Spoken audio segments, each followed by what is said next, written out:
আমার বন্ধুগণ, পথভ্রষ্টতার দিকে যাওয়া যাবে না, কুফরির দিকে যাওয়া যাবে না। ইমানের সঙ্গে এটা সাংঘর্ষিক। কুফরিটা কি? কুফরি হলো যে আল্লাহর বিধানকে অবিশ্বাস করে, যে আল্লাহর আইন কানুনকে অমান্য করে, আল্লাহর বিধানকে মেনে নিতে পারে না, আখিরাতকে বিশ্বাস করতে পারে না, পর্দার নিয়মকে মানতে চায় না, দিনের নিয়মকে মানতে চায় না। এই ধরনের লোকগুলোকে আপনি যতই সতর্ক করেন, হে রাসূল, আনযারতাহুম আম লাম তুনযিরহুম সাওয়াউন আলাইহিম, তাদের কাছে সমান কোনো কাজ হবে না, তারা কখনো ঈমান আনবে না। কারণ আল্লাহ নিজেই বলছেন, খতামাল্লাহু আলা কুলুবিহিম ওয়া আলা সামঈহিম ওয়া আলা আবসারিহিম গিশাওয়াতু ওয়া লাহুম আযাবুন আযীম। জোরে বলুন আল্লাহু আকবার। আমার বন্ধু, হেদায়েতের মালিককে, আর জোরে বলুন হেদায়েতের মালিককে। আপনি জোর করে কাউকে হেদায়েত দিতে পারবেন নাকি? একজন নবী ছিলেন, নূহ আলাইহিস সালাতু ওয়াস সালাম, তার বউ ছিল কাফেরা। লূত আলাইহিস সালাতু ওয়াস সালাম একজন আল্লাহর নবী, তার স্ত্রী ছিল কাফেরা। আমার নবীর আপন চাচা আবু তালেব সারা জীবন নবীর পক্ষে কাজ করেছেন, তিনিও ছিলেন একজন কাফের। রাসূল তাকে হেদায়েত দিতে পারেন নাই। আপন চাচা আবু লাহাব নবীর বিরুদ্ধে অবস্থান নেওয়ার কারণে, নবীর বিরুদ্ধে ষড়যন্ত্র করার কারণে আমার নবীজি তাকে দাওয়াত দিয়েছেন, কিন্তু কোনো কাজ হয় নাই। ইসলাম কবুল করতে পারে নাই, বরঞ্চ শত্রুতা করেছে। দুই চাচার মধ্যে তফাৎ হলো, আবু লাহাব নবীর বিরুদ্ধে ষড়যন্ত্র করেছে, কিন্তু আবু তালেব ঈমান না আনলেও, কাফের থাকলেও নবীর পক্ষে সারা জীবন কাজ করেছে। নবীর পক্ষে কাজ করলে হবে কি, দল হিসেবে ইসলাম না মানার কারণে সেই চাচাটাও জান্নাতি না জাহান্নামী? জাহান্নামী। শুধু মোহাব্বত করলে হবে না, নবীর প্রতি মোহাব্বত শুধু রেখেই জান্নাত পাওয়া যাবে না। খাদিজার ভূমিকা আসতে হবে, তালিবের ভূমিকায় গেলে জান্নাত পাওয়া যাবে না। খাদিজার ভূমিকা আসতে হবে। আম্মাজান খাদিজা মোহাব্বত করেছেন, আনুগত্য করেছেন। আর আবু তালেব নবীকে মোহাব্বত করতে পারলেও তিনি আনুগত্য করতে পারেন না। হেদায়েত কার হাতে? আসতে বলবেন না, কার হাতে? আমার নবীজি যখন দেখতে পাচ্ছেন আপন চাচা আবু তালেব দুনিয়া থেকে বিদায় নিচ্ছেন, তার বাল্য জীবনের কথা মনে হয়ে গেল। জন্মের পূর্বেই বাপ দুনিয়া থেকে বিদায় নিয়েছেন, জন্মের পরপর 5 বছরে তার মা দুনিয়া থেকে বিদায় নিয়েছেন, জন্মের 8 বছরে তার দাদা দুনিয়া থেকে বিদায় নিয়েছেন। সেই 8 বছর থেকে শুরু করে নিয়া নবুয়ত পর্যন্ত, নবুয়ত পরবর্তী একটা সময়, নির্দিষ্ট সময় পর্যন্ত, যে রাসূলকে ডানে বামে সামনে পেছনে জেল খেটে পর্যন্ত রাসূলকে মোহাব্বত করে তাকে কাছে টেনেছেন, তার নাম হলো আবু তালেব। মোহাব্বত ছিল, কিন্তু ঈমান, আসতে বলুন, ঈমান ছিল না। মোহাব্বত আছে, ঈমান নাই, কাজ হবে না। ঈমানটা থাকতে হবে তার সবার আগে। কিন্তু আপনি তো হেদায়েত দিতে পারবেন না। হেদায়েতের চাবি কার হাতে? আসতে বলবেন না, কার হাতে? আমার নবীর হাতে যদি হেদায়েতের চাবি থাকতো, রাসূল তাকে কালেমা পড়ায়া দিতে পারতেন, হেদায়েত দিতে পারতেন। আমার নবীজি তাকে জোরাজোরি কখনো করেন নাই, কারণ আবু তালেব সচেতন মানুষ ছিলেন। তিনি জানতেন মুহাম্মদ আল্লাহর নবী। নিজের 2টা ছেলে জাফর এবং সাইয়েদনা আলী রাদিয়াল্লাহু আনহুমা দুজনকে ডাক দিয়ে বলছেন, আলী, জাফর, তোমরা দুইজনই আমার ভাতিজার কাছে চলে যাও, মুহাম্মাদের দিন গ্রহণ করে নাও। আল্লাহু আকবার বলেন। দাওয়াত দিত, বলেও দিতেন, যা আমার জাফর মুহাম্মাদের কাছে যা, আলী মুহাম্মাদের কাছে যা, কালেমা পড়। আলী, তুমি দাঁড়িয়েছো মুহাম্মাদের বাম পাশে, জাফর তুমি মুহাম্মাদের ডান পাশে দাঁড়িয়ে নামাজ পড়ো। আল্লাহ, এক আশ্চর্য। আবু জেহেল খেপে যায়, রেগে যায়। আবু তালেব সামনে দাঁড়িয়ে বলে, আবু জেহেল, আমার ভাতিজা মুহাম্মাদের একটা পশমের ক্ষতি হলে আমি আবু তালেব ছাড় দেব না। এত কিছু করার পরও আবু তালেব জান্নাতি না জাহান্নামী? কি নাই? বলেন, কি নাই? এই জন্য সবচেয়ে বড় পুঁজি আমাদের কি বলেন? জোরে বলেন, আমাদের সবচেয়ে বড় পুঁজি কি? কুফর না ঈমান?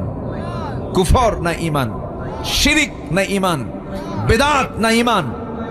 এই জন্য শিরিক, কুফর এগুলো হচ্ছে ভ্রষ্টতার পথ, আর ঈমান আনতে হবে, ঈমান হচ্ছে জান্নাতের পথ। আল্লাহু আকবার বলে। আমার কথাগুলো কি বুঝতে কষ্ট হচ্ছে কিনা আপনাদের? কারো কোনো সমস্যা নাই তো?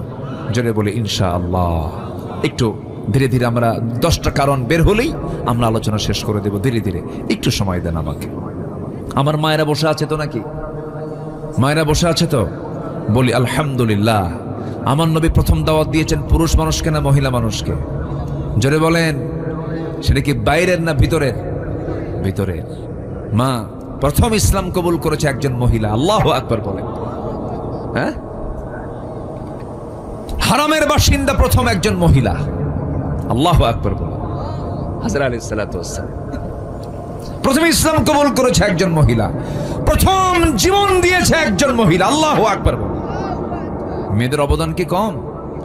অনেক অবদান। আমার নবীজি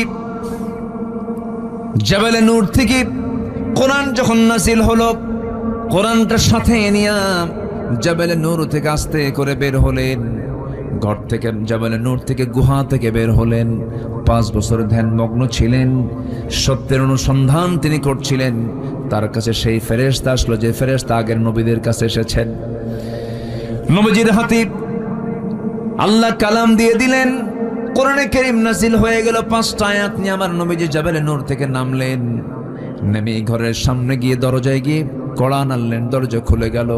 এবার বলছে, খাদিজা জাম্মিলুনি জাম্মিলুনি, আমাকে বস্ত্র আচ্ছাদন করে দাও। লাকাদ খাশিতু আলা নাফসি, আমি আমার জীবন নিয়ে শঙ্কিত, মরে যাব কিনা জানি না। তবে খাদিজা, আমি তোমাকে আজকে নতুন একটা পরিচয় আমার দেব। আমার পরিচয় তুমি সবসময় জানতো, আমি তোমার স্বামী হই, তুমি আমার বউ হও, তুমি আমার স্ত্রী, আমি তোমার স্বামী, এতটুকুই পরিচয় আমাদের। কিন্তু আজকে নতুন একটা পরিচয় দিতে চাই। কি পরিচয় আমার স্বামী? বলুন। আমি হলাম আখির জামানার পয়গম্বর মুহাম্মদ সাল্লাল্লাহু আলাইহি ওয়াসাল্লাম। আল্লাহ আমার কাছে কোরআন নাযিল করা শুরু করেছেন। আমি আল্লাহর নবী। খাদিজা, তোমার বিশ্বাস হয় নাকি? আম্মাজান খাদিজা চোখের পানি আটকাতে পারছেন না, তিনি কেঁদে ফেলে বলছেন, আল্লাহর কসম করে বলি, 15টা বছর ধরে যার সঙ্গে দাম্পত্যময় জীবন চালালাম, যার মুখ থেকে একটা লাইন বাজে কথা বলতে শুনলাম না, যিনি কোনোদিন মিথ্যা কথা বললেন না, যিনি কখনো অযাচিত কোনো আচরণ করলেন না, যিনি উগ্র স্বভাবের নন, যিনি এত সুন্দর মার্জিত মানুষ, যার মুখে একটা মিথ্যার ছোঁয়া কোনোদিন পাই নাই, সততায় ভরা, নিষ্ঠায় ভরা মানুষ, আপনি যে আল্লাহর নবী হবেন আমি খাদিজাতে বিন্দু পরিমাণ কোনো সন্দেহ রাখি না। সবাইকে সাইজ করা যায়, বউকে সাইজ করা কিন্তু এত সস্তা না। আপনি আজকে একটা নতুন যা পরিচয় দেন না কেন, বলবে তুমি কয় নাম্বার কোন জাতের লোক আমার জানা আছে। কি কথা বোঝেন না? স্ত্রীর কাছে সার্টিফিকেট পাওয়া কিন্তু এত সহজ না। হুজুর হুজুর মানুষ ঠিকই করে, হুজুর আমি আপনার খুব ভক্ত, কিন্তু বউয়ের কাছে হুজুর হওয়া খুব কঠিন। বউ জানে আপনি কয় নাম্বার হুজুর। এই জন্য সবার আগে ভালো হতে হবে দূরের লোকের কাছে না কাছের লোকের কাছে? কাছের লোকের কাছে। আপনি কতটুকু মেজাজওয়ালা দূরের লোক বুঝবে না। আপনি কত বড় বদ মেজাজি সবচেয়ে বেশি জানবে কে? বলেন, কে জানবে? নিজের স্ত্রী। ও আপনার ভিতরটাও জানে, ও আপনার বাইরেরটাও জানে। আমার নবীজি 15 বছর তার সামনে এমন মডেল হয়েছিলেন, বলতে দেরি হয় নাই, নিজের বাপ দাদার ধর্ম সব মাইনাস করে তিনিও বলে ফেললেন, আশহাদু আল্লা ইলাহা ইল্লাল্লাহু ওয়াহদাহু লা শারীকা লাহু ওয়া আশহাদু আন্না মুহাম্মাদান আবদুহু ওয়া রাসূলুহু। হেদায়েতের মালিককে বলেন, আসতে বলবেন না। কে? আম্মাজান খাদিজাকে একবার বললেই তিনি ইসলাম কবুল করে ফেললেন। সাইয়েদনা আলীর কাছে গেলেন, 10 বছরের ছোট্ট বাচ্চা, তার সামনে গিয়ে বলছেন, ও আলী, আমি আল্লাহর নবী, তোমার কি বিশ্বাস হয় নাকি? আলী বলছেন, কোনো টেনশন না, আমাকে পড়িয়ে দেন, লা ইলাহা ইল্লাল্লাহু মুহাম্মাদুর রাসূলুল্লাহ। 3 বছরের ছোট, 3 বছরের বড় রসুল, বাল্যদিনের বন্ধু, হিজরতের সাথী, দুঃসময়ের সাথী, আমার নবীর পরে যার স্থান তার নাম কি বলেন? বলেন বলেন, কে? সাইয়েদনা আবু বকর রাদিয়াল্লাহু তাআলা আনহু। তার সামনে গিয়ে বলছেন, বন্ধু বন্ধু এদিকে আসো। আমি তোমাকে আজকে নতুন করে আমার একটা পরিচয় দেব। গোটা বাল্য জীবন তোমার সঙ্গে পার করলাম। বাল্য জীবনে বিড়ি খাওয়া আছে না নাই? এই আছে না? বলেন বলেন বলেন। কত দুষ্টামি, কত ফাজলামি, কত গাছের ফল চুরি করা, কি দুষ্টামি ফাজলামি আছে না? কত কি আছে। এই বাল্য জীবন যার সঙ্গে পার করেছেন সেই বাল্য বন্ধুর কাছে গিয়ে বলছেন, ও বাল্য বন্ধু আবু বকর, আজকে আমি তোমাকে নতুন একটা পরিচয় করে দেব। আমার পরিচয় হলো আমি আল্লাহর নবী। বলতে দেরি, উত্তর দিতে দেরি হলো না। হাত টাগা দিয়ে বলছে, বন্ধু আমি তোমাকে ছোট থেকে আজ পর্যন্ত দেখলাম, তুমি যে আল্লাহর নবী হবে সব গুণ আমি তোমার মধ্যে পেয়ে গেছি। জোরে বলি সুবহানাল্লাহ, আরো জোরে বলি সুবহানাল্লাহ। নবীজি হিজরত করে এসেছেন, নবীজি মেরাজ করে এসেছেন। মেরাজ করে এসে মক্কার ঘটনা এটা, মক্কি জিন্দেগীর ঘটনা এটা। আমার নবীজি ইসরা করেছেন, মসজিদে হারাম থেকে মসজিদ আকসা পর্যন্ত তিনি রাত্রি ভ্রমণ করেছেন। আসরা বিআবদিহি লাইলাম মিনাল মসজিদিল হারাম ইলাল মসজিদিল আকসা। এই যে ইসরা করলেন, মেরাজ করলেন, 29 সেকেন্ড সময়ের ভিতরে এই রাত্রি ভ্রমণ হয়ে গেল। জান্নাত জাহান্নাম দেখা হলো, আল্লাহর সঙ্গে দিদার হয়ে গেল। তিনি বললেন, আবু বকর, সকালবেলা হওয়ার সঙ্গে সঙ্গে বলছেন, আবু বকর আমি তো গত রাত্রে প্যালেস্টাইন গিয়েছিলাম, বাইতুল আকসা ঘুরে আসলাম, তোমার কি বিশ্বাস হয় নাকি? সঙ্গে সঙ্গে তিনি কেঁদে কেঁদে বলছেন, আমাকে এমন করে প্রশ্ন করছেন কেন বন্ধু? সাদ্দাকতা ইয়া রাসূলুল্লাহ, আপনি সত্যি সত্যি মেরাজ করেছেন। আমি আবু বকর এটাকে সত্যতা করে দিলাম। জোরে কোন সুবহানাল্লাহ। আমার নবীজি বলছেন, আবু বকর আজকের থেকে তুমি শুধু আবু বকর নও, আজকের থেকে তোমার নাম হলো সিদ্দিক। জোরে কোন আল্লাহু আকবার। শুধু সত্যবাদী নয়, তুমি মহা সত্যবাদী। কি অবিচল বিশ্বাস, কি অবিচল আস্থা ছিল, এটার নাম হলো ঈমান। এটার নাম কি? ঈমান। ঈমান এনেছেন বন্ধু, ঈমান এনেছেন তার স্ত্রী, ঈমান এনেছেন ছোট্ট ভাই 10 বছরের শিশু সাইয়েদনা আলী ঈমান এনেছেন। কিন্তু চাচার কাছে গিয়ে বলছেন, চাচা একটাবার কালিমা পড়েন। সঙ্গে সঙ্গে আবু তালেব বলছে, মুহাম্মদ রে আমার ছেলেকে দিয়ে দিলাম, নিয়ে নাও। জাফরকে দিলাম, নিয়ে নাও। কিন্তু আমি না। কি কিন্তু? আমি না। এরকম লোক কিন্তু এখনো আছে। আসতে বলবেন না, আসে না? নেই বলেন তো। আমি না, আমি যাব না। বাবা কেন যাবে না?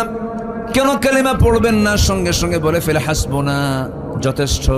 আমার বাপ দাদা যা কিছু করে থুয়ে গেছে, এর বাইরে যাব না। আমার বাপ দাদাও চোর, আমিও চোর। আছে কি না কিছু লোক? আমার বাপ এই দল করে গেছে, আমি কি ওই দল না করে পারি? আমি কি চুরি না করে পারি? এগুলো করা যাবে না। দিন গ্রহণে পারিবারিক বাধা আছে, দিন গ্রহণে রাষ্ট্রে বাধা আছে, দিন গ্রহণে ধনাঢ্য শ্রেণীর বাধা আছে, দিন গ্রহণে মূর্খতার বাধা আছে। এই সমস্ত বাধাকে ডিঙ্গিয়ে দিন গ্রহণ করতে হবে। দিন গ্রহণ কোনো কন্ডিশনে হবে না, দিন গ্রহণ করতে হবে একনিষ্ঠভাবে। কার সন্তুষ্টির জন্য বলেন? আসতে বলেন না, কার সন্তুষ্টির জন্য? আল্লাহর সন্তুষ্টির জন্য। এই আবু তালেব কি দেখে নাই? আমার নবীজির বহু মুজিজা ছোট্টবেলা থেকে দেখেছেন তিনি। নবীজির জন্ম হলো রবিউল আউয়াল মাসে, 3 দিন মাত্র বয়স। কয়দিন? 3 দিন মাত্র বয়স। 3টা রাত চলে গেছে। 3য়তম রাত্রিবেলা আবু তালেব রাসূলকে দেখার জন্য তাদের বাড়ির মধ্যে ঢুকলেন। পাশাপাশি বাড়ি তো। এই আবু তালেব রাসূলকে কি পরিমাণ মোহাব্বত করতেন!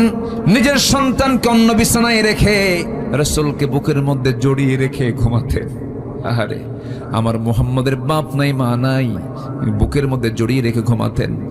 চলে গেছেন ব্যবসা বাণিজ্য করার জন্য সিরিয়ায়, সঙ্গে করে নিয়ে চলে গেছেন। মাঝপথে একজন পরিচয় করে দিয়েছে আল্লাহর নবী হবে, দেরি করলেন না, সেখান থেকে আবার নিয়ে চলে আসলেন। কি দেখেন না আবু তালেব, আমার এই লোকটার ব্যাপারে খুব আমার কাছে কেমন যেন আফসোস লাগে, আমার কাছে কষ্ট হয়। হেদায়েতের মালিককে বলেন আবু তালেব কি করেন নাই? রাসূলের মাথা থেকে পা পর্যন্ত ধুয়ে দিয়েছেন, গোসল করিয়ে দিয়েছেন, সান্ত্বনা দিয়েছেন। নবীজি বিয়ের প্রস্তাব পেয়েছেন, সোজা চাচার কাছে গিয়ে বলেছেন, চাচা বিয়ের প্রস্তাব আসছে, কি করবো? আপনি যা বলবেন তাই হবে। আবু তালেব বলছেন, ভাতিজারে তুই আমাকে সম্মান করিস, ভক্তি করিস। আমার জানা মতে এই মক্কা নগরে খালিদের কন্যা খাদিজার চাইতে পুত পবিত্র নারী আর একটাও নাই, তুমি বিয়ে করে নিতে পারো। চাচার কথাই তিনি বিয়ে করে নিয়েছেন, ভাষা তার কাছ থেকে শিখছেন। সে আবু তালেব রাসূলকে একদিন বলছেন, ভাতিজা মুহাম্মদ দেখতে পেলাম তোমার জন্মের মাত্র 3 দিন পর 3য়তম রাত্রিতে আমি তোমার ঘরের মধ্যে ঢুকলাম। তোমাদের বাড়ির মধ্যে ঢুকলাম, ঢুকে দেখি তোমার মা কান্না করে, তোমার মার চোখে পানি, কিন্তু তোমার মা একটা বারের জন্য তোমাকে কোলে নেয় না, 3 দিন যাবত কোলে নেয় না ভালো করে। তোমার মা তোমাকে দূরে রেখে শুধু কান্নাকাটি করে। আমি লক্ষ্য করে দেখলাম তোমার মা তোমাকে চাঁদনি আকাশের চাঁদের নিচে তোমাকে শোয়ে রেখেছে। চোখের সামনে দেখতে পেলাম। মুহাম্মদ কতটুকু সত্য আমি ভুল দেখছি কিনা জানি না, চাচা আপনি বলেন কি দেখছেন আপনি? আমি দেখতে পেলাম তোমার মা তোমাকে দূরে রেখে, চাঁদনি আকাশের নিচে রেখে তোমার মা দূরে বসে বসে কান্নাকাটি করে। আর আমি তোমাকে দেখতে পেলাম তুমি যখন তোমার ডান হাতটা বাম দিকে নাও, আকাশের চাঁদটা ডান থেকে বাম দিকে যায়। আবার তোমার হাতটা যখন তুমি বাম থেকে ডান দিকে নাও, আকাশের চাঁদটা তোমার হাতকে ফলো করে ডান দিকে চলে যায়, বাম দিকে চলে যায়। যখন তুমি তোমার 2টা হাত নিচের দিকে নামায় আনো, আকাশের চাঁদটাও নিচের দিকে নেমে আসে। আমি কি ভুল দেখেছি নাকি? মুহাম্মদ বলো। রাসূলকে দেখে বলছেন চাচা জন্মের পূর্বে বাপ হারাইছি, জন্মের পরে মা, জন্মের পরে আমি মা হারাইছি। মাকেও বেশি দিন পাই নাই, বাপকে তো দেখি নাই। আমার বাপ ইন্তেকাল করেছেন, আমার জন্ম হলো বাপ ছাড়া। যখন আমি পৃথিবীতে আসলাম, এই পৃথিবীতে আসার পর আমার মা আমাকে কোলের মধ্যে নিয়ে আমাকে যার করে উঠায় দিবেন তার প্রিয় স্বামী দুনিয়াতে নাই। আমাকে দেখলেই তার স্বামীর কথা মনে হয়ে যায়, এই জন্য তিনি আমাকে কোলে নিতে পারেন না। আমাকে সেই জন্য কোলে না নিয়ে দূরে দূরে রেখে দেন, আমাকে কোলে নেন না। আমাকে সময়টা দেবে কে কেউ নাই, সেই জন্য মহান রব্বুল আলামিন সেই সময়টা কভার করার জন্য মহান রব্বুল আলামিন আকাশের চাঁদ আমার জন্য আল্লাহ রব্বুল আলামিন খেলনা বানাইয়া দিয়েছিলেন। এত বড় মুআজিজাগুলো দেখেও আবু তালেবের কপালে ইসলাম জোটে নাই, দিন জোটে নাই। বুঝে নিতে হবে হেদায়েতের মালিক কে, চাইতে হবে কার কাছে? আল্লাহর কাছে। আল্লাহ ইহদিনাস সিরাতাল মুস্তাকিম, এই দোয়াটা প্রত্যেক নামাজে প্রত্যেক রাকাতে আছে না নাই বলেন? ইয়্যাকা না'বুদু ওয়া ইয়্যাকা নাস্তাঈন ইহদিনাস সিরাতাল মুস্তাকিম। আমরা হেদায়েত চাইবো কার কাছে? নামাজ পড়বেন তো সবাই? কয় ওয়াক্ত নামাজ বলেন? কয় ওয়াক্ত নামাজ? একা না জামাতে? বুঝে না না বুঝে, জেনে না না জেনে, সময় না অসময়ে সুন্দর করে আমরা নামাজ পড়বো। জোরে বলি ইনশাআল্লাহ, আরো জোরে বলি ইনশাআল্লাহ। সম্মানিত ভাইয়েরা, সম্মানিত বন্ধুগণ, 1 নম্বর হলো ভ্রষ্টতার, পথভ্রষ্টতার 1 নম্বর কারণ হচ্ছে কুফরি করা, আল্লাহর আইনকে না মানা, আল্লাহর বিধানকে না মানা, আল্লাহর সৃষ্টিরাজির নিয়ামতকে অস্বীকার করা, এগুলো হচ্ছে কুফরি। নাম্বার 2 হচ্ছে শিরক করা। নাম্বার 2 কি? শিরিক মনে হয় আমার দেশে নাই। শিরিকের কাজ শুধু অন্য ধর্মের লোকেরাই করে নাকি? যেরকম এসে হিন্দু যারা আছেন তারা পূজা করেন, এটা শিরকের কাজ। ওই শিরিক শুধু নয়, মুসলমানদের মধ্যে শিরিক আছে না নাই? আছে। আসেন দোয়া করি নাকি? আলোচনা চালাবো? জোরে বলি ইনশাআল্লাহ। একটু বসেন, আর একটু সময়, পয়েন্টগুলো আমি শেষ করে দেব। আমার মারা আসছেন, মাদের ব্যাপারে হালকা কিছু কথা একটু বাদ আছে, একটু বলে ফেলবো। আল্লাহ কবুল করুন, জোরে বলি আমিন। আমি কষ্ট দিয়ে ফেলতেছি মনে হয় আপনাদের, অনেক রাত নিয়ে কথা বলার কারণে যদি একটু কষ্ট পেয়ে থাকেন নাকি? কষ্ট পাচ্ছেন? আচ্ছা। শিরিক করা। নাম্বার 2 কি করা বলেন তো? শিরিক করা। শিরিকের কাজে যাওয়া যাবে না। ধরেন কথার মধ্যে শিরিক আছে, কোনো কাজ নাই, কাম নাই, কালকে কি করে আমি কি খাবো, কি করে চলবো আমি? বলেন তো এর মধ্যে কি আল্লাহর নাশকরি আছে কিছু? হ্যাঁ, আছে কিনা বলেন? রিজিকের মালিক কে? কি করে খাবো আমি? এটা কি ইমানদারের কথা হতে পারে? আমাকে খাওয়াবেন কে? আমাকে খাওয়ান কে? আমাকে চালান কে? আচ্ছা, মুখের খাবার আগে দরকার না নাকের খাবার আগে দরকার? বলেন নাকেরটা আগে দরকার না মুখেরটা আগে দরকার?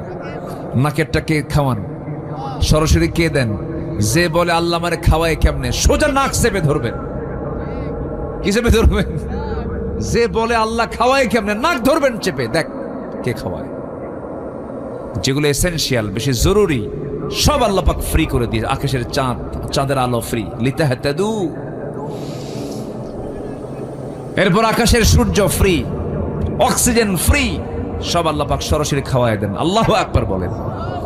সূর্যের তাপ ছাড়া কেউ বাঁচবে? বাঁচবে না। কোনো প্রাণী বাঁচবে? বাঁচবে না। শীতকালে সত্য প্রবাহের কারণে 7 দিন সূর্য না উঠলে আমরা কি আর তখন কি থাকি কিছু? খালি বলি আল্লাহ আল্লাহ, সূর্যটা দাও আল্লাহ, সূর্যের মুখটা দেখাও আল্লাহ। কামসারা হয়ে যায়। কে দিয়েছেন? কে দিয়েছেন? আল্লাহ দিয়েছেন। এই জন্য শিরিক করা যাবে না, শনিবারে বাঁশ কাটা যাবে না, সকালবেলা বাকি দেওয়া যাবে না, মঙ্গলবারে বিয়া হওয়া যাবে না, বৃষ্টির দিন বিয়ে করলে সারা জীবন তার চোখের পানি ফুরাবেন। এই আছে কিনা বলেন? এইগুলো শব্দগত চিন্তাগত শিরক, এই সমস্ত শিরকের কাজ আমরা জড়াবো না। জোরে বলি ইনশাআল্লাহ। দল করে যাব কার? যারা আল্লাহর দল ছাড়া অন্য কোনো দল করবে, এটা শিরকের কাজ। এটা কিসের কাজ বলেন? শিরকের কাজ। এটাও করা যাবে না। নাম্বার 3 হলো দুনিয়ার প্রতি অত্যাধিক মোহ, দুনিয়াকে বেশি প্রাধান্য দেওয়া। এটাও পথভ্রষ্টতার কারণ। দুনিয়ার নাচ নিয়ামতে মত্ত হয়ে আখিরাতকে ভুলে যাওয়া। তখন সেই বান্দার দ্বারা দিনকে রাত হতে পারে, রাতকে দিন হতে পারে, হারামকে হালাল বানাতে পারে, ওলট পালট হয়ে যাবে তার। এই জন্য দুনিয়ার প্রতি অত্যাধিক মোহ, সীমা ছাড়া কোনো মোহ রাখা যাবে না। বিয়ে করো ভালো কথা, তোমার বউয়ের সঙ্গে তুমি সম্পর্ক গড়ো, তাও কোনো সমস্যা নাই, কিন্তু নিজের বউ না পরের বউ? আসতে কয় কোনো নিজের বউ না পরের বউ? নিজের বউটার মোহটা এটা আপনার জন্য জায়েজ, এটা আপনার জন্য সওয়াবের কারণ, কিন্তু পরের বউয়ের প্রতি যে লোভটা কাজ করে, এটা কি বৈধ না অবৈধ? অত্যাধিক হয়ে গেল। এটা কি হয়ে গেল? বেশি বেশি হয়ে গেল, গুনার কাজ হয়ে গেল, ধ্বংস। দুনিয়ার প্রতি এত বেশি মোহ রাখা যাবে না। হ্যাঁ, আপনার কামাই করা দরকার। মিন আইনা ইকতাসাবাহু, কোন জায়গা থেকে কামাই করলে, কোথায় ব্যয় করলে, এটাকে চিন্তা করে চালাও। এই কামাই তোমাকে জান্নাতে নিয়ে যাবে। কিন্তু তুমি জনগণের সমস্ত সম্পদগুলো লোপাট করে সুইস ব্যাংকে টাকা জমা করবে, বিশ্বের বিভিন্ন জায়গায় টাকাগুলো পাচার করবে, এটা তোমার জন্য অত্যাধিক মোহ। এটা তোমার দুনিয়াও ধ্বংস করে দেবে, আখিরাতও ধ্বংস করে দেবে, পথভ্রষ্ট হয়ে যাবে তুমি। আল্লাহ রাব্বুল আলামিন সুন্দর করে বলছেন বান্দারে, উলাইকাল্লাযীনা ইশতারাফুল হায়াতাদ দুনিয়া বিল আখিরাহ ফালা ইউখাফফাফু আনহুমুল আযাবু ওয়ালা হুম ইউনসারুন। জোরে বলুন আল্লাহু আকবার। সূরাতুল বাকারা আয়াত নম্বর ৮৬ আল্লাহ রাব্বুল আলামিন বলেন, যারা দুনিয়াকে বেশি প্রাধান্য দেবে তাদের শাস্তির কোনো কমতি হবে না এবং তাদের কোনো সাহায্যকারীও থাকবে না। নাম্বার ৪ হলো শয়তানের যারা প্ররোচনা অনুসরণ করবে, শয়তানের যারা পদঙ্ক অনুসরণ করবে, শয়তানের কাজগুলোকে ভালো লাগবে, যাত্রা ভালো লাগে, মাহফিলও ভালো লাগে, এরকম কিছু ডাবল স্ট্যান্ডার্ড চরিত্রহীন লম্পট আমার দেশে আছে না নাই? আসতে বলবেন না আছে না নাই? বল আমি তো জনগণের এমপি, তো আমাকে সব জায়গায় যেতে হয়, যাত্রাতেও যেতে হবে, মাহফিলেও যেতে হবে। ওটা হচ্ছে বদমাইশ নাম্বার 1। এই জাতীয় নেতৃত্বের মুখে আমরা জুতা মারি, জুতা মারি, জুতা মারি। ওগুলোর ধারে পাশে আমরা আর যাবো না। বহু দেখা শেষ করেছে। আগামীর দেশ আমরা দেখতে চাই আদর্শ নেতৃত্বের দেশ, কোরআনের দেশ, ইসলামের দেশ।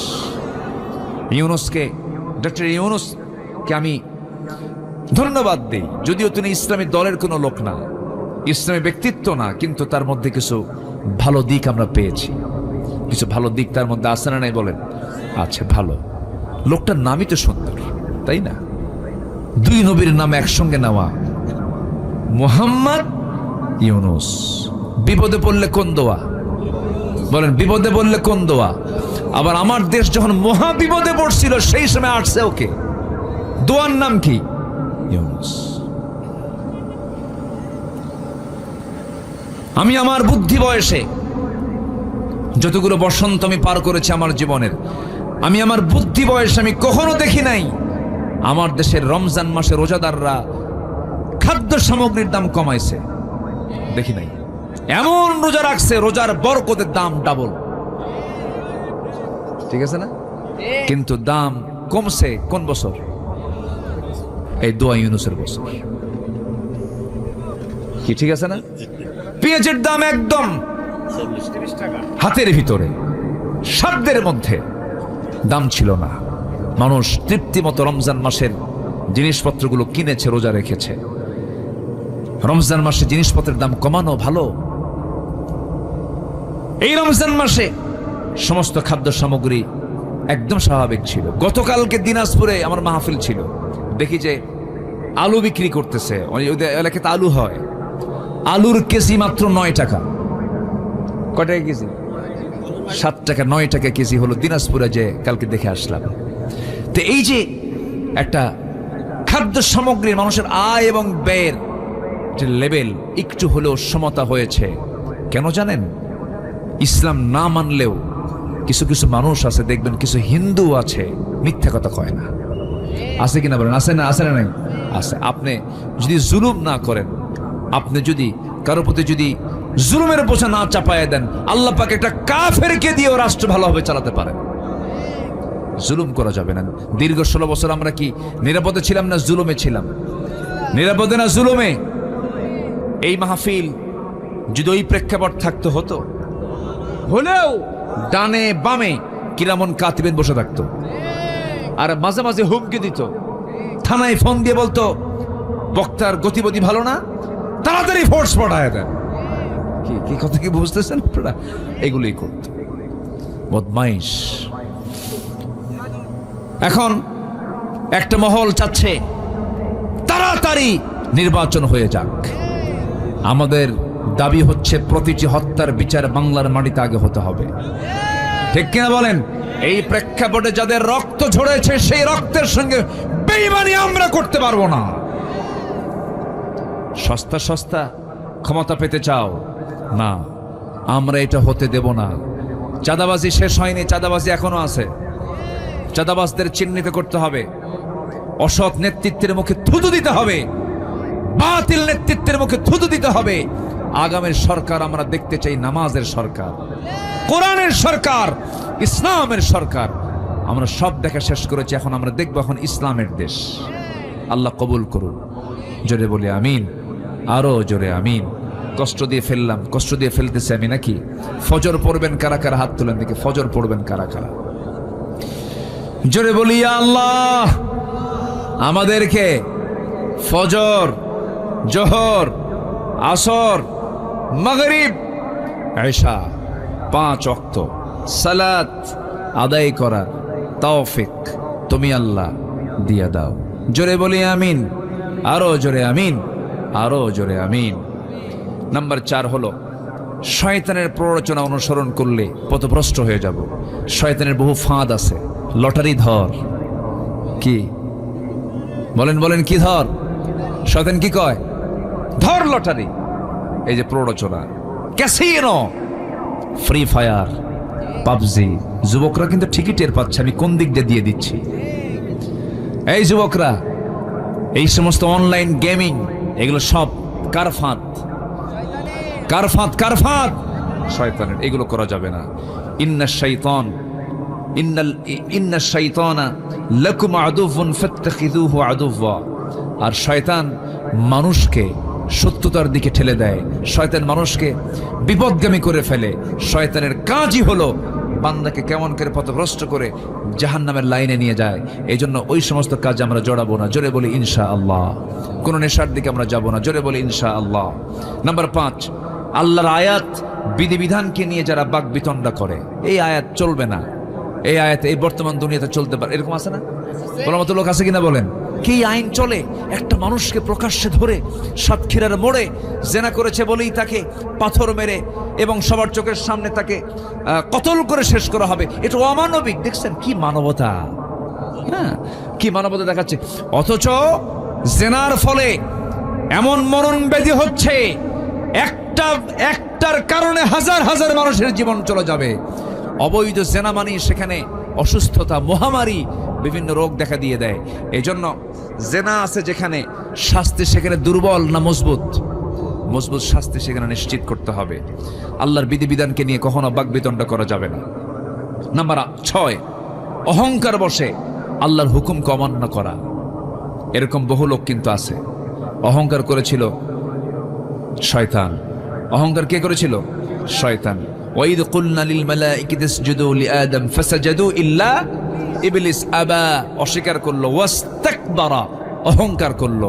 আকাশ এবং জমিনে সর্বপ্রথম যে অপরাধ হয়েছে সেটা হচ্ছে অহংকার। সেটা কি বলেন? অহংকার। সে অহংকারকে চূর্ণ করে দিয়ে দেন সব সময়ের জন্য। তিনি কে? আল্লাহ পাক। আচ্ছা, এরপরে জুলুম। জুলুম হলো পথভ্রষ্টতার অন্যতম একটা কারণ। জুলুম যেখানে থাকবে, যে জালিম হবে সে পথভ্রষ্ট হয়ে পড়বে। জুলুমের কাছে আমরা যাব না। জোরে বলি ইনশাআল্লাহ। নাম্বার 8 হলো মানুষকে আল্লাহর পথ থেকে বিচ্যুত করার চেষ্টা করা। নাম্বার 9 হলো রাসূলের বিরুদ্ধে চারণ করা। নাম্বার 10 হলো ঈমান আনার পর বারবার কুফরিতে প্রত্যাবর্তন করা। ইন্নাল্লাযীনা কাফারু বা'দা ঈমানিহিম সুম্মা ইজদাদু কুফরান লান তুকবালা তাওবাতুহুম। দেখবেন কিছু কিছু লোক আছে একবার লাইনে আসে আবার বেলাইনে যায়, আছে কিনা বলেন? আছে কিনা বলে? এরকম যারা করবে এরাও পথভ্রষ্ট হয়ে পড়বে। আল্লাহ পাক বলছেন সুম্মা ইজদাদু, তাদের এই কুফরির এটাই বৃদ্ধি পেয়ে যাবে, এটাই প্রবল হয়ে যাবে। আসুন পথভ্রষ্টতার এই 10টি কারণকে চিহ্নিত করে এই 10টি পথকে পরিহার করে আমরা সিরাতুল মুস্তাকিমের লাইনে উঠে যাই। জান্নাতের লাইন কয়টা বলেন? জান্নাতের লাইন কয়টা? একটা। বলুন ইহদিনাস সিরাতাল মুস্তাকিম। আল্লাহ পাক এই লাইনে সবাইকে চড়ার তৌফিক দান করুন। মা বোনদেরকে দিন মেনে শরীয়ত মেনে পর্দা পুশিদায় 100% থাকার তৌফিক দান করুন।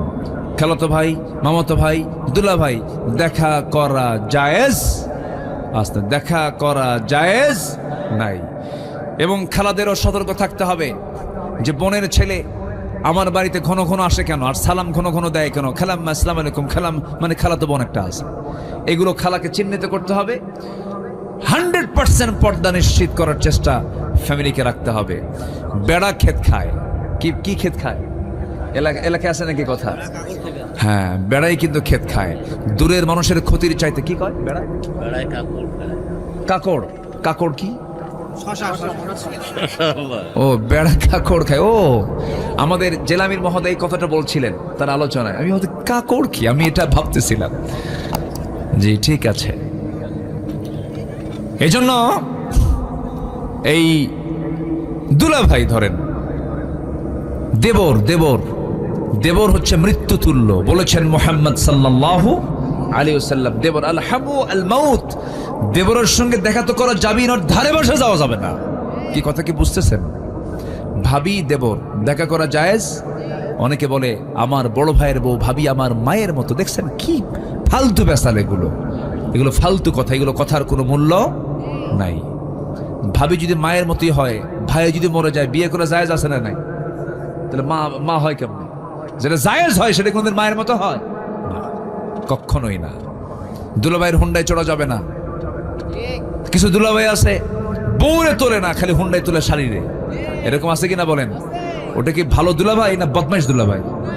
বদমাইশ দুলাভাই হুন্ডায় তোলে শাড়ি। এখন চিন্তা করে যে আমি যদি না উঠি দুলাভাই কি মনে করবে। বারবার বলতেছে ওঠে, এটা দূরেই থাকে হুন্ডা থেকে, মাঝখানে গ্যাপ রেখে যেন গায়ের সঙ্গে গা না লাগে, একটু ভালোই মানে একটু ডিস্টেন্স রেখে চলে। কিন্তু দুলাভাই এমন দুষ্ট, সামনে গিয়ে এমন ব্রেক মারে গ্যাপ পূরণ। এ আছে না নাই? আচ্ছা, গ্যাপ পূরণ করার কোনো সুযোগ দেওয়া যাবে? এগুলো খেয়াল রাখতে হবে। আমার মা পর্দা কিন্তু দূরের মানুষের সাথে যতটুকু পর্দা করবেন তার চাইতে বেশি পর্দা করতে হবে নিজ অঙ্গনে। বাইরে বিশাল পর্দা, মনে হচ্ছে রাবিয়া বস্ত্রী আসতেছে, রাবিয়া বস্ত্রী, কিন্তু উপরে ফিটফাট, ভিতরে ও এটাও এইদিকে আছে। কথা সদরঘাট হওয়া যাবে না। উপরেও ফিটফাট, ভিতরেও ফিটফাট থাকতে হবে। আল্লাহ পাক বাহিরেরটা দেখবেন না, ভিতরেরটা দেখবেন। এই জন্য ভিতরে সদর হওয়া যাবে না, ভিতরেও কি ফিটফাট থাকতে হবে। আল্লাহ পাক মাদেরকে বোঝার তৌফিক দান করুন। জোরে বলি আমিন। অনেক রাত হয়েছে, যতটুকুন হয়েছে আমরা বলে ফেলি আলহামদুলিল্লাহ। সবাই নামাজের মতো করে বসি। এবং যেখানে বসে আছেন, আমি ভাবতেছি বসে আছেন কেমনে? এ তো মানে মাটিটা হলো কেমন অসমান মাটি, এত শক্ত মাটি। ওরে বাপরে বাপ, আমি যখন হেঁটে আসতাম নরম হয়েছে, মানে পিছনে যেন একটা সিল লাগে নাকি? নরম না, আজকে শক্ত না? শক্ত না, অনেক শক্ত। যে বসেন ভাই, বসেন বসেন বসেন। সবাই বলে সুবহানাকাল্লাহুম্মা ওয়া বিহামদিকা আশহাদু আল্লা ইলাহা ইল্লা আনতা আস্তাগফিরুকা ওয়া আতুবু ইলাইকা। যিনি চলে যাচ্ছেন দোয়া ছাড়া, আমি ভাববো উনি কৃপণ মানুষ।